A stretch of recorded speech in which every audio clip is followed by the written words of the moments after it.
Edward, seryoso ka ba? Seryoso ako. Gusto kita. Kaya nasasaktan ako makitang papauto ka kay Paolo. Ano yun, sinadya niya bang lasingin ka para makapag-take advantage sa'yo? Hindi. Ginusto namin yun, pero walang ibig sabihin yun.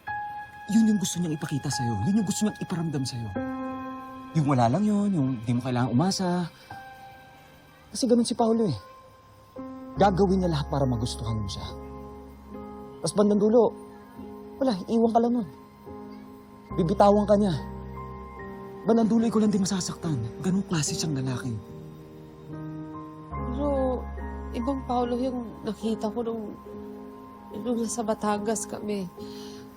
Mas nakilala ko siya. Marge, huwag kang magpapaloko sa kanya. He's not a good guy.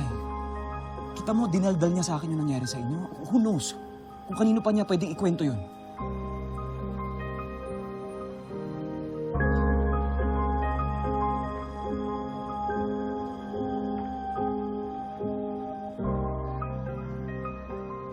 Pero ako, seryoso ako sa'yo. Seryoso ako sa nararamdaman ko para sa'yo. Aalagaan kita. Hindi kita papabayaan. Ibibigay ko sa'yo lahat ng gusto mo. Pero nakikiusap ako sa'yo. Iwanan mo na si Paolo. Kalimutan mo na siya. Ayoko makitang masaktan ka kaya... March, tayo yung bagay sa isa't isa.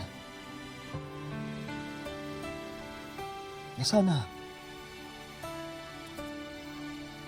sana piliin mo ko.